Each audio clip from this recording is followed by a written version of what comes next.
first thing is just generating our intention for the evening. So maybe we can just reflect on why we came here for a second, just whatever our personal reasons were.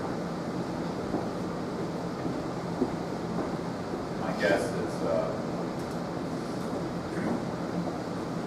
we're searching for some kind of wakefulness in our lives, some kind of awareness, growing our meditation practice.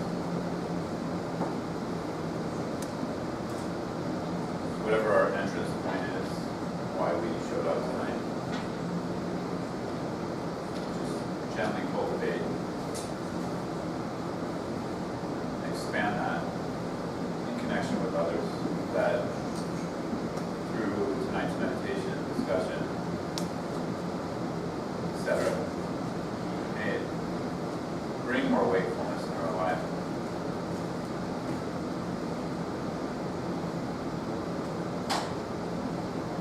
Connection with all others.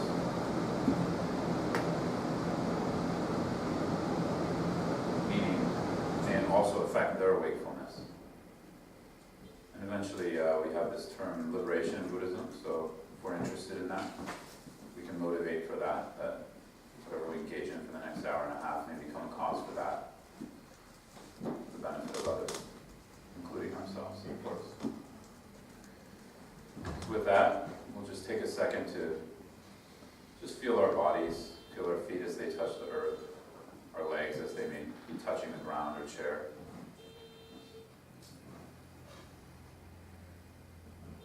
Take a deep breath and notice any emotions that maybe we brought into the room or energetic resonances that may be coming up for us.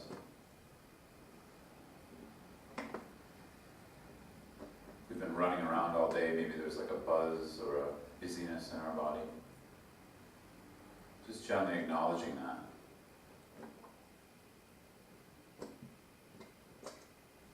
The truth is, whether we came in with joy or sadness, either way, we're just going to sit and practice and meditate and work with bringing our awareness into the present moment. So we can begin to notice our breath, entering and exiting our nose.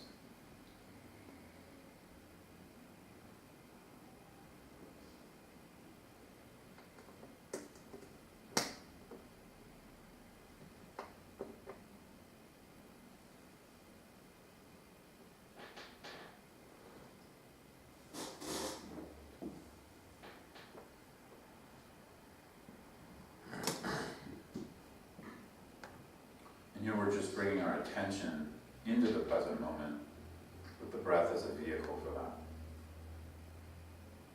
So we don't want to close down our sense perception. We can leave them open. We just kind of ignore a little bit what's coming into them. Of course, we can acknowledge a sound, but we're mainly staying focused here or attempting to relate with our breath.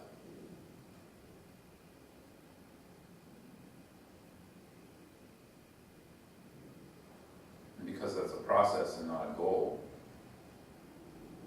when we get distracted, we'll just gently bring our awareness and attention back to the breath. Just continue like that for 20 or 25 minutes.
So before we just take a short break, I just want to invite any practice questions that you guys might have. We'll just spend a few minutes on that.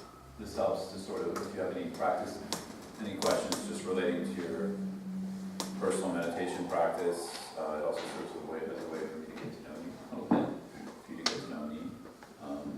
And I'd like to invite maybe people who are newer to ask first, and you don't have to feel super shy. I think people are pretty non-judgy in this audience. We're all beginners in our own way, right?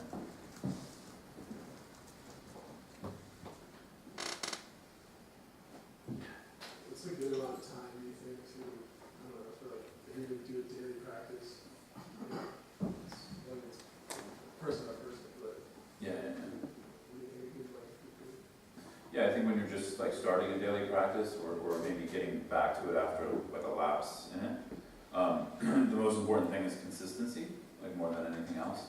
So it's not that different than other things we're trying to cultivate, like whether it's like a musical instrument or just a new habit or something like that. So I think what I usually do with people is like think of a number in your head, that amount of minutes that you think you could commit to daily, right? Meaning every day, preferably in the morning, right? So just, you don't have to say it out loud, you could just think it in your head. Do you have it? Yeah. Then cut that in half. Do that. And it doesn't mean that like you should only do that and be so dogmatic or rigid about that. It's just that that's what your commitment is to yourself, not to me or anyone else.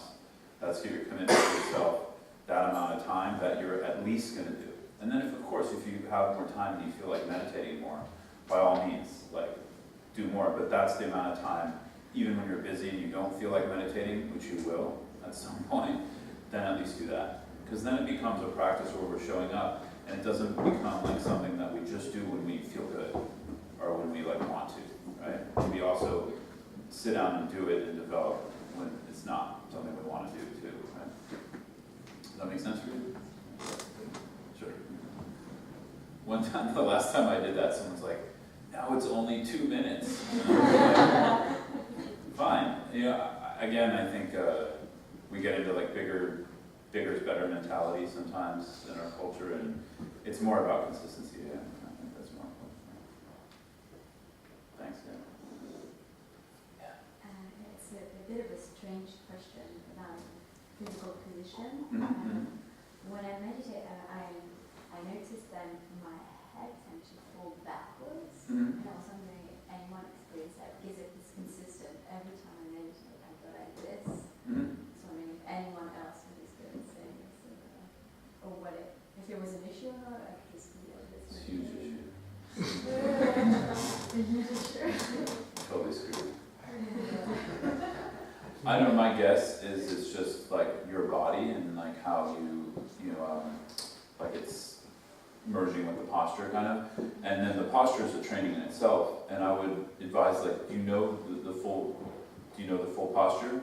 Have you learned the full meditation posture? Yeah, like this gentleman, maybe you can display it for us. So you want to be our model? Yes, so that's what. Is it okay if I go through it? Because then maybe other people will benefit too, right? I don't usually go through the whole thing. So if you can, we sit in full lotus, but if you can't, that's fine too, and you can sit more that way, which is like kind of, I forget, we call that like bodhisattva kind of sit style in Tibetan Buddhism. But anyway, I don't know, you can look around to his legs. You know it, okay.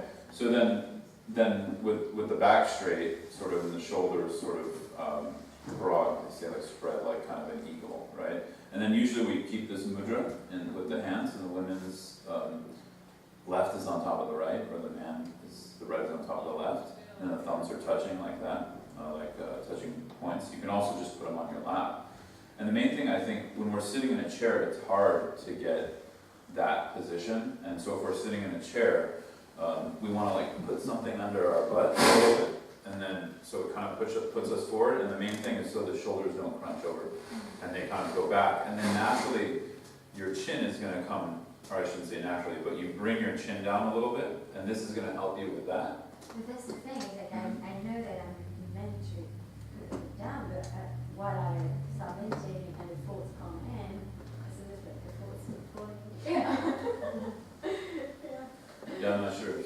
I mean, I would say just keep working, like, you might have to like be mindful of the posture. I mean, because once you sit and you're kind of in it, and then, I mean, sitting cross-legged just helps to like shift the, what do you call it, the hips this way, kind of forward. That's why sometimes putting something under our butts can help. And then it shifts it forward and the shoulders go back, and then it's easy, and then the chin naturally drops. So that's why I'm saying maybe you want to look at the whole posture again. And you can even talk to like a yoga teacher who's good at posture to like help with that. Because I would say it shouldn't be doing that if you're holding it correctly. But if it's still doing it, then maybe it's like a mindfulness exercise where you just have to be aware and bring it back. And then I didn't finish I'm just saying the whole posture for other people because they might not know. So we usually put the tongue touching like the top of our palate, and this helps for like long sits so we don't drool on ourselves.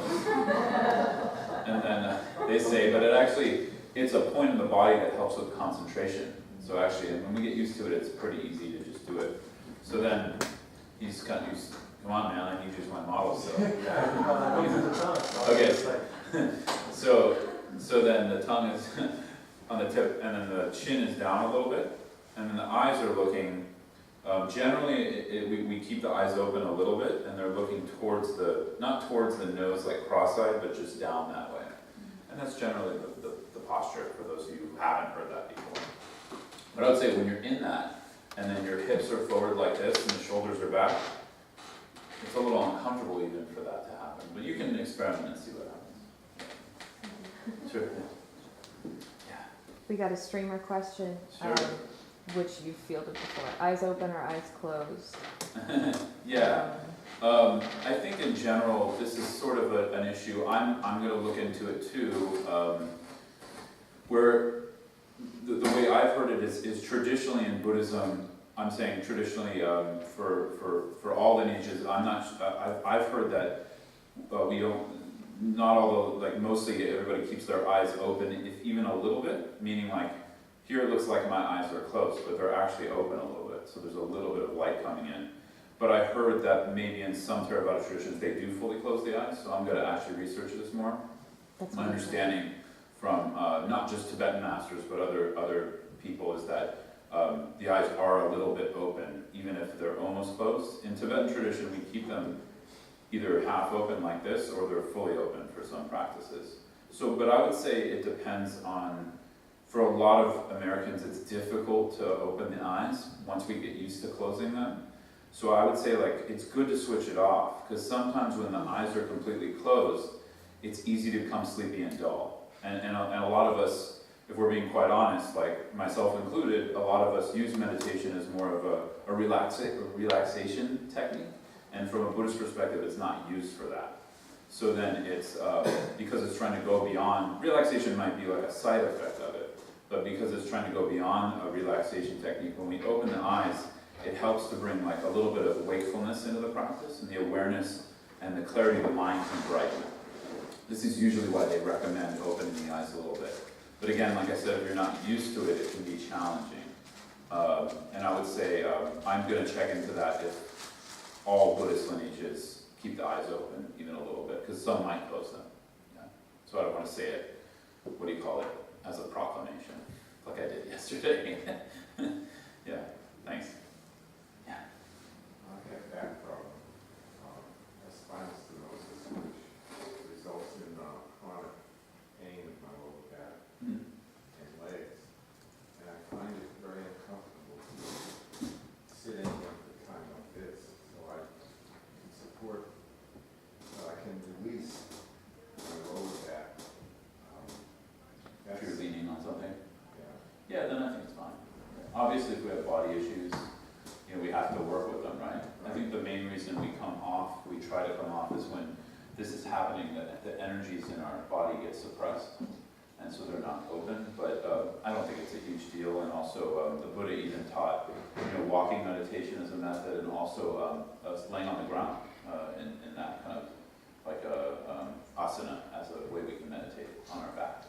Eating meditation. Yeah.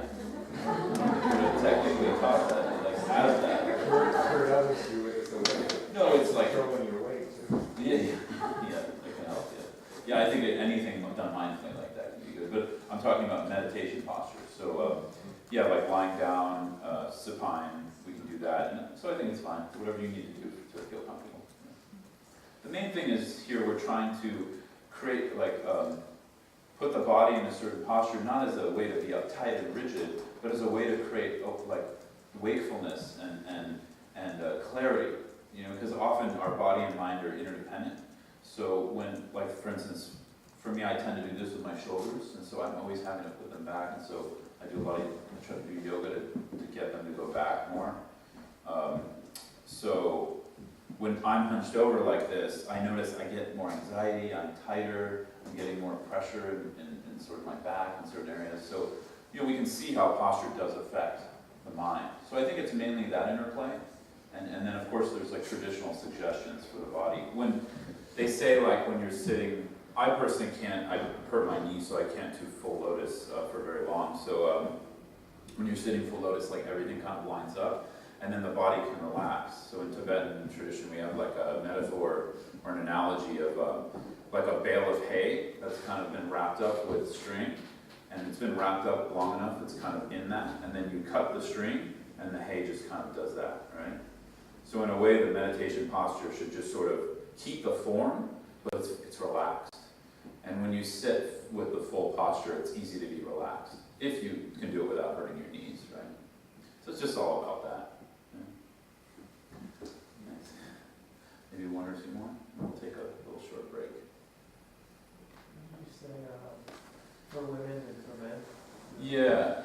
Why? Or like, yeah, where does that, what is the, Like, so men, the right would be on top of the left, if we're holding this meditation mudra, or the women, the left on top of the right. And it's just the energy channels in the body are switched for men and women. So like it's same channels, but different sides of the body. So, but there's also probably, that's more Tibetan approach. So in Zen, they might have another reason. Yeah, they don't give you a choice, exactly. They don't give you a choice, yeah, you just do it, right? It's left on top. Oh, okay, for everybody. Got it. Okay. Thanks. I learned something. Thank you. Yeah. Well, what would you say the point of your faith is? Why do it? Yeah, no, that's a really good question. So is it okay if I answer that from a Buddhist perspective? Yeah. Yeah. So from a Buddhist perspective, well, meditation, the word, I'm coming from my background in studies in the Tibetan tradition. So the word in Tibetan is gom, and gom, when it's translated into English, more or less means to like familiarize ourselves with, or familiarize the mind with something virtuous, right? And here it implies the thinking, both the thinking mind, the knowing mind, the aware part of mind, the clear part of mind, and the non-conceptual part of mind. So there's a lot of aspects here and different ways we can familiarize.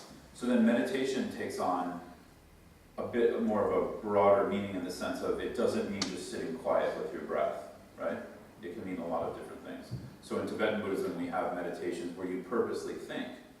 You know, we call them analytical meditation, and you're trying to bring out a feeling. It's like the analogy I like the most is like we try to change how when you play most of you are going to remember cassette tapes, I hope. I'm not that old. So when you play a cassette tape, it's like changing what the cassette tape is playing through analytical meditation. And then we develop a certain quality of mind, be it loving kindness, compassion, sort of getting closer into an understanding and feeling of what the nature of reality is, that kind of thing. So meditation, I just first wanted to define meditation, right? So it can be all these things, and it can also be single-pointed concentration meditation, which is what we just did earlier, right? There's also visualization practices sometimes, which is a type of meditation. And then we have meditations that are non-conceptual, where we're trying to cut through the conceptual thinking mind, directly going to the nature of mind. So we have practices like that too. So there's all kinds of stuff. So basically it means to familiarize yourself with something that's virtuous, meaning that's going to lead to the purpose of meditation in Buddhism being wakefulness. I like to use that word, which basically is the sort of like we're talking about like a Buddha basically means an awakened one, someone who's liberated themselves from the bondage of everything that cocoons us into experiencing suffering on its myriad, all its different levels, its myriad manifestations, from gross physical suffering to emotional pain and suffering, to even the suffering from a Buddhist perspective of having to take a rebirth due to karma and causes conditions. So for a Buddhist, is trying to meditate in order to bring more, either first awareness and then ability to remain aware, but then using that to actually penetrate into the nature of how things are. How am I experiencing myself? Is the way I'm experiencing myself workable? Is it reliable? Is it creating happiness for me? Is it creating suffering? And really looking into that. So then, when we have that kind of understanding and motivation, I'm mostly going to talk about motivation tonight, so it's a good question to tie into tonight's talk. When we refine that more and more, and we understand the purpose of meditating from a Buddhist perspective, that's when our arrow becomes very, very, and target become very specific. And then we waste less time, in a sense. So meditating from a Buddhist perspective is really to bring about, the word enlightenment is kind of like a random word, so I like to use this sort of more awakened mind. And what we're talking about here is a liberated being, or an awakened being, is someone who, like I said, has gone beyond this sort of clinging to a sense of self, to a sense of reality being fixed and permanent, and therefore is free. So there's, and it's very, I'm not doing a great job of explaining it right now, but anyways, like that. Yeah. So I think that's really the purpose. Anyways, I'll go more into it later, yeah. That's good enough now. Yeah. Okay, so let's take maybe like a 5-minute break, so if you want to use the bathroom, we'll come back. Yeah.